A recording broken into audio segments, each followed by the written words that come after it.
So I guess I've pressed the magic button now, so we're off. Hello, been a while. Got inspired by young Phil Shinbine. If you don't know Phil, go and check out his channel, Gradually Wizardly. I'll put a link in the description down below, probably. For various reasons, Phil's had some issues, but in the last couple of weeks he's decided to get back on things and get back into some videoing, and in the last 3 or 4 weeks he's been doing a Saturday morning live stream as he cleans up his shed, which has been as riveting as it sounds. I've actually enjoyed watching him chilling, and I joined him this morning and had a bit of a chat, which was nice to catch up for the first time in ever. But it was just nice to see him get going. I thought, right, it's going to get me out in the shed. Maybe I'll do a live stream, or at least make a video. Then I didn't know what I was going to do until I got out here. And I've been pottering around for about the last hour. First of all, trying to find the tripod, which young Juliet had borrowed, and then just setting things up and having a look around. I went and had a look at my old, most recent shop tour video from late 2020, so 4.5 years ago, just to see what had actually changed in the shed. Short answer, heaps. I then went to try and work out how to do a live stream. I don't have enough subscribers. You've got to have 50 for that, which pathetically I don't. Obviously because I stopped doing videos. Actually, I didn't stop doing videos. I stopped posting them probably 3 years or so ago. Couple of reasons. If you've ever tried to do YouTube videos, they take a ridiculous amount of time to put together and do edits and yada yada yada. So you come and want to go and do a job in the shed, which might take 15 minutes. You've got to find a tripod, you've got to set things up, all that sort of stuff. That might take a bit of extra time. Then you've got to wait for your video to upload to your computer and do all the things and then edit it and muck about. And so a 15-minute job becomes like a whole day's work, which was fun. I learnt heaps from doing that, and that's definitely helped me with some other stuff, especially at school. Being able to talk about how to post YouTube videos with the kids and all that sort of stuff has definitely been a good thing to do the last few years, and just having that experience was great fun. At the time, I was trying to genuinely try to get back into some uni studies. This was like a year or so into the pandemic, so early 2021, I'm going to guess. And just something had to give, and I just didn't spending the whole day doing a 15-minute video for no return, like most woodworking video guys, especially at the time, sort of found was a lot of hard work for little reward. And so you've just got to focus on, I guess, that time, work, life, money, kids, family, all that sort of stuff. And I just thought I'd sit back and watch all the other people do their videos, and interesting, one by one, a lot of people stopped doing videos. So like I said, I did actually make I think there's about half a dozen things that I've filmed at the time, which I've always been meaning to get back to, but for various reasons haven't had the time. And I was only watching Phil's videos thinking, oh, maybe I should dig those up at least as a start, and post those. That might be at least a good start to getting back into the channel, because they're still there. I just got to edit them together, probably work out a simpler style, so I'm not doing so much work editing sort of thing. I always thought that I would just like literally film, cut, slice, post, done sort of thing, but you very quickly get into trying to do fancy titles and credits and all the things down the bottom, and that sounded wrong. And yeah, so again, going back now, I would again like to go back to doing more videos, but again, set the camera up, press record, and then just post. Short story, side story.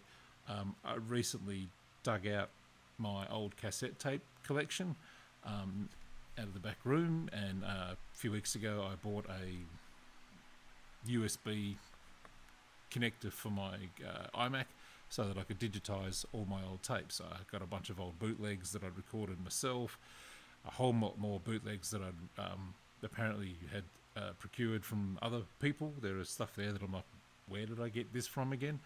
But some of it's brilliant stuff. Most of it's actually all pretty good.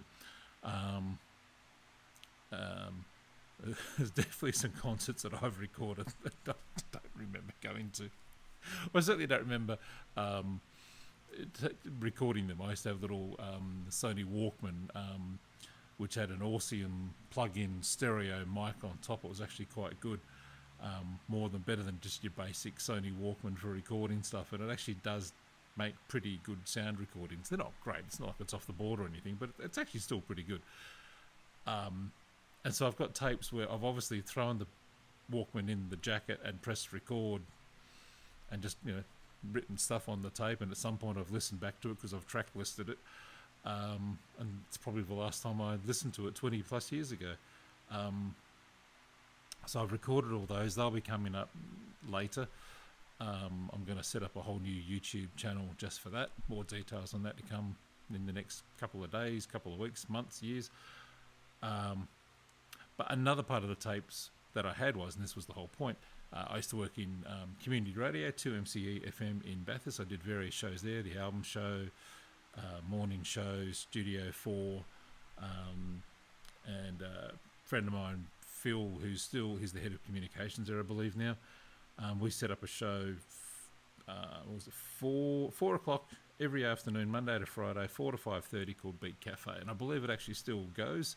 I've sort of been following the guys on social, and I still see that there's a Beat Cafe show still kicking along, so that's very gratifying to see that still going on 30 years later. Wow. So it was interesting listening to old tapes from tapes when I could tell was earlier, when I'm probably talking like I'm talking now and sort of thinking, yep, this will, come out in post on how that's going to work in live radio. And then after a year or so of doing that, I listened to tapes of me talking then, and I'm on the completely going 100 miles an hour. Everything's set in my head. I'm talking about promotions that are coming up, things that are happening this weekend, what's going to happen after the news. Here comes the top 10 music. Here's the new song from blah, blah, blah, blah. We've got all of them. And it was just amazing to hear like all that stuff just literally off the top of my head. I know that for the first 6 to 12 months, I used to take in notes, and I'd have a list of all the songs that I wanted to play and yada, yada, yada. And then after it wasn't even that long, I started just taking in some CDs, and I just throw them in front of me.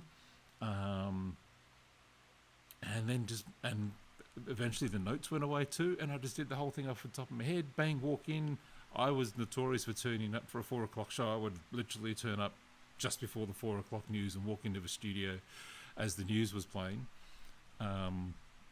Hilariously, only to find out that in 5 minutes' time I'm going to be talking to someone live to air sort of thing. So zero prep, the whole thing off the top of my head. But yeah, it was good, and that was just practice, and I think I got pretty good at it. So here we are, 8 minutes in. Let's get on with the show. So yes, I think I'll this week sometime I'll sit down and start putting some of those videos together, because they were good. There's some good content in there. Very brief, most of them, just talking about products. I started as I was doing jobs, rather than not just doing the jobs, I would be doing like a little 2-minute video talking about the things that I was using. And I thought that might be helpful for someone, because everybody's done a video on building a widget, but maybe nobody's talked about this particular tool, or I hadn't seen people talking about, little hints and tips and things like that. So I thought that sort of stuff might be handy as well. So I'll put them together, put them up, see how it goes. It's mid-April, Easter weekend 2025, so you can be the judge as to whether I've actually done any of that. You'll be looking at the video list going, yeah, no, this is 2027, he hasn't done stuff since, which may or may not happen. That's the way it goes. So what I'm going to do now is, I've got, first things first, I really need to clean the shed. I'd actually had the shed pretty cleaned up 18 months ago, 12 months ago.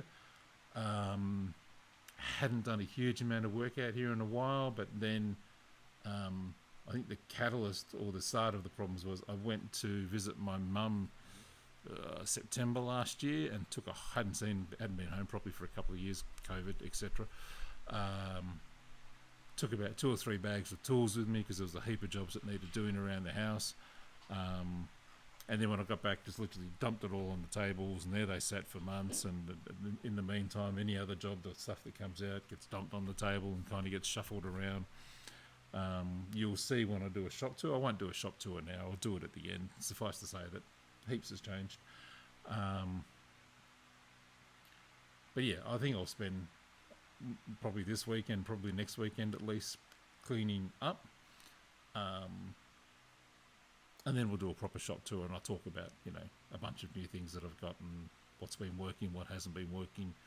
It was interesting to watch the last shop tour and some of the things that, yes, that's been fantastic, I've still got it.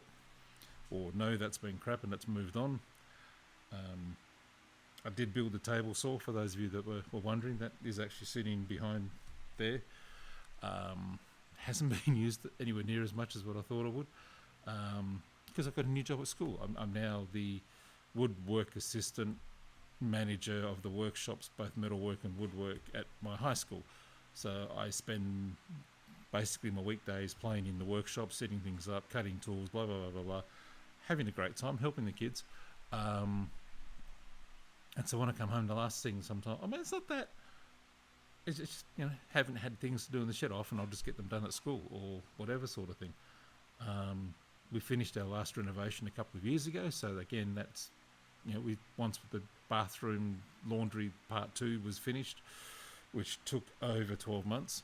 By the time we sort of finished that, we both said, right, that's it for a while. We've basically gone around the whole house and done everything apart from the kitchen and that area sort of thing. But we just needed a break. We didn't stop for 5 years. So, yeah. No, it still gets used. The lights got changed, that too, in case you're wondering from the last video.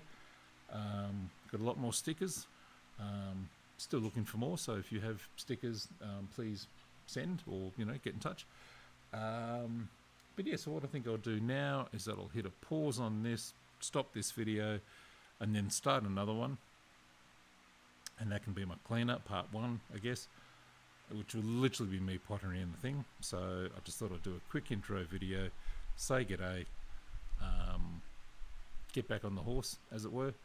And then, yeah, I need to clean up. It's 3:15. I'd like to spend an hour cleaning up. We'll see how we go. Anyway, nice to be seen again. I can't see you, but you can see me, and it's nice to come to the realisation that I might have time to do some of this again. I've had other projects on the last 3.5 years specifically. Can't really talk about that. Work's been super busy. Life's been super busy. Uni, not so much. That's okay. I've come to terms with that. But yeah, I was thinking, it's like, okay, let's have a bit of fun with this sort of stuff again, and see what we can do. At least have some fun.